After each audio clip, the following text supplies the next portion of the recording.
I want to throw some numbers in here so you understand how it actually works. So if you're not a good salesperson or you haven't done sales for a while, a good assumption is just know that one in 10 calls will be a sales, will likely be a sale. It's an assumption in the beginning, assumption. And I'll even share with you, like last couple of months, I tweaked some of my stuff for my like sales process where my clients are coming from. The conversion rate that I was so used to, it completely bombed. Like I went from like doing after every 3 or 4 calls, I started signing up people after 12 calls. Like, what the hell is happening? Wait, Fazal, what did you change? I just want to know. They came from a different source. They were nurtured. Oh, okay. So you had one source of leads that were coming in and converting at every 3 or 4 clients, and then you added another source and you expect the same conversion rate, but it wasn't there yet because you haven't tweaked that process because they have a different positioning for you. Yeah. So 2 things. One, where it came from. 2, what the offer switched a little bit too. So both of them switched, and I'm looking at them like, I've had 12 calls that I'm not signing up. I mean, what the hell is going on? And then I had new positioning, new offer. Of course, it's going to be different. Yeah. But it hit because I'm so used to that. It didn't hit me until I go through. I'm like, holy shit, I need to adjust this. But when you're starting new, you have no idea what you need to adjust to begin with, what your offer looks like. How do you refine it? What the nurturing cycle is. So you need to get in the game and be okay with the no's. And I was actually talking to one of our members yesterday. I had a session with them. He will know who he is. He's probably watching it in the group. And he had actually something come up where somebody he potentially could do a group coaching for a friend's program. And he was kind of following with that for like a few weeks. And he was asking me for feedback and I was giving him feedback. And then came to when he got on the call, not only did the person he was not even open to the sales, but he was actually trying to sell a program to him the other way around. Which is, I found that hilarious, but he felt bad. That happens. If you don't pre-qualify, it'll happen. So he's describing to me, he's like, oh my God, I put in all this effort. And then I looked at him like, so I've gone through like 15 of those in the past couple of years. It's like, that's just the process but because that was like one of his first ones or one of the first couple, like he felt like, oh, it was a big deal. That's just how it is. Yeah, you're making a really, really profound point, Faisal. And for all the coaches out there who are listening, who are thinking like, I don't want to put in all the work to prepare for, do the call, and then realize it's not going to work. It's part of doing the work. You got to do the reps. Like, it's like saying, I don't want to do the reps in the gym, so I'm not going to be able to be strong. It's like saying, I don't want to run 100 meters, so I'm never going to run the marathon. You got to put it in the reps. You got to keep working at it and put in a lot of work because you're trying to serve and make a difference for people. Sometimes you're going to put in all that work and be really excited about this client. They're going to come in and try to sell you something because they think you're leading their funnel. And actually, it's possible the thing they're offering you is actually exactly what you need. And there's nothing wrong with that. That's fine. If they have a program for you, great. Yeah. And maybe not. But it's okay. Like, the key is do the work, be open to the person in front of you, do your best to serve them. And you never know where that relationship could go if you're open like that. You don't have to buy whatever they're selling if they're trying to sell you something. They don't have to buy whatever you're selling if you're trying to sell something. But the idea is you're building a connection. You're building a relationship. You're here to help and serve. And the simplest way to convert into a client is like, if what you did with them was awesome and they loved it, just say like, hey, do you want to continue? Would you like to keep on going? And you saw what we did here today. Would you like to keep on doing that? And if they're like, yeah, then you can say like, well, let me tell you a little bit about how to do that. It's really simple. You can just say like, hey, we can do more conversations like this. That's what I do. And so I can create these amazing conversations for you over and over again. Here's what it costs. This is oversimplification, but you can do that. Yeah. And I want to share a couple other, and going back to the conversation, because most coaches try to solve for scale. They will go build their website, their funnels and all that stuff. Those are all good things, but you don't actually need that right now. You will build better funnels and websites afterwards when your messaging is refined. But I'll give you some numbers around my own business. So here's what happened. A couple of years ago, I started, like 2.5 years or so ago, I started doing this live coaching session around vision and everything. And I was refining it in our community here. And I started doing it. And when I started, I did it for about 3-4 months consistently. And I was getting 1 or 2 clients a month consistently out of that.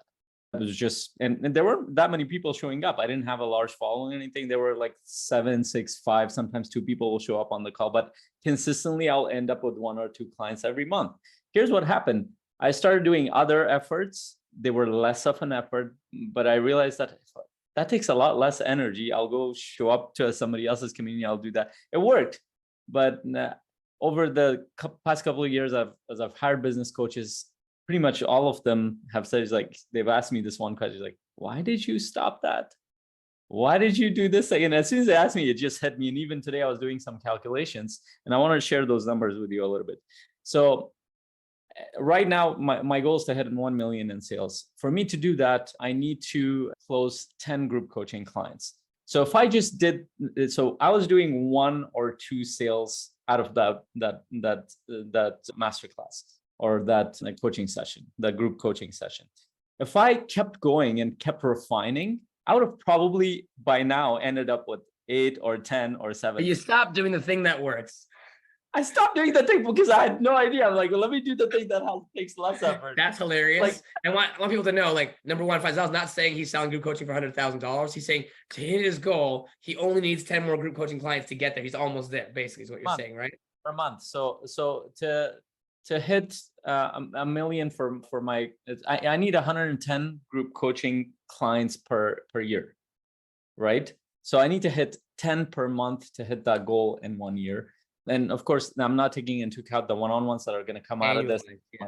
So that comes up to about, I think, 700,000, something like that. So you can work backwards and figure out what he charges for group coaching if you want to, but that's not the point. It's 6,000. I'm okay with share.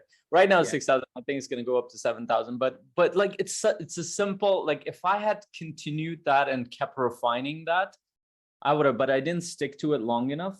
And I switched strategy. And every time you switch strategy and do all sorts of other things, weird things. Right now, I just did it last month. I got 1 client out of it. Welcome back to do the thing that works. I can't tell you how many times I stopped doing the exact thing that got me the client in the first place. There might be some subconscious resistance, or might be like, oh, I got these cool ideas. Let me go do these ideas. But if you know something works, refine it. Get it to a place where it's working consistently, and don't stop that. If it stops working, then you might need to change something, right? But if it's working, it's working. So the reason why I'm sharing this is that if you look at it, like 10 clients a month at the group level is not that many clients. Like, of course, if you're starting out, that's hard to think, but you might just need 10 clients overall for the whole year. You might not, like in the beginning, all I needed was just 10 clients. And most coaches that I've talked to, they need, on average, they're saying that I need 10 or 12 clients who are going to pay me 5,000, 6,000, something like that, or 3,000. That's the average that I've heard starting out. For that, you just need to have like 100 conversations, coaching conversations, or at least get consistently 100 people on a group call and sell your coaching services, however you want to do it. If you're starting out, you don't have facilitation and group skills, the easiest thing might be to just get on a one-on-one call and refine your skill sets. A lot of people might say, hey, just do group calls from the beginning. Sure, if you want to build the skill set of group facilitation and coaching and sales and marketing, all of it at the same exact time, go for it. A little bit longer. Stuff. For me, it was like I was just figuring out how to do like one-on-one conversation. It was tough enough to do that, to figure out how those work and how they convert into sales. Once I figured that out, then group was a natural progression of that. But I would say if you have group facilitation skills, you might want to use that. I'm not detracting it. And actually, if you use that, you can actually put together a live call where people come in. You can still sell your one-on-one coaching from a group call. You can still sell it. You can also sell a group, but I want to go back to something you said, Faisal, before, is that when Faisal talked about people starting out, one out of 10, that's still a good conversion rate, because Faisal is just starting out this new campaign. He's only at 1 in 12, and he forgot what it's like to be a beginner in that moment where he realized, why did my conversions go down?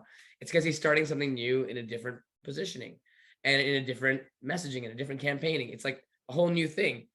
The point is, it doesn't tell you anything about you. It tells you about how refined your process is, right? Yeah. Your conversion rate is really an insight into how refined is your process. The more you refine that process, the better it gets. So like if you go on the street and you just talk to random people, it's probably going to be a very low conversion rate. But if you have a way to refine who you talk to, it's going to increase your conversion process. If you have a way to pre-qualify people to have those calls, you're going to increase your conversion process. So it's all about refining your process and sticking with it long enough to do that. Don't quit. what you're doing if it's starting to get better, right? If it's starting to work. And sometimes it doesn't feel like it's getting better for a long time, but you got to keep on doing the reps. I can almost guarantee if you do 100 calls with people, you will learn things every call. All you got to do is keep on making those calls, because you can't possibly go call to call to call and not figure something out. It's impossible. You will improve automatically. Yeah. Unless you're a robot that doesn't think about the past, right? You can't help it. Yeah.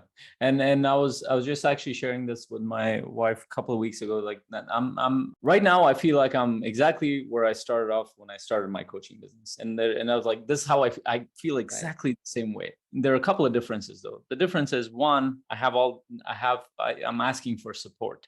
I have communities, I have coaches that are supporting me to move forward. The other difference is that I have confidence and skill. And so this is what you're doing. And I wish in the beginning, when I had gotten started, the first 2 years, I had a community. I had people that were giving me feedback. And even one of our members that talked to me yesterday, and like one of the things he keeps saying, like, I wish I had met you last year when I had 4 months where I wasn't doing anything. And then he even said, I wish I had met you guys 10 years ago, because I've built my coaching business. And now he's like, it feels like a drag, but he's in it. And he was feeling discouraged. And I told him, like, this is the time to start.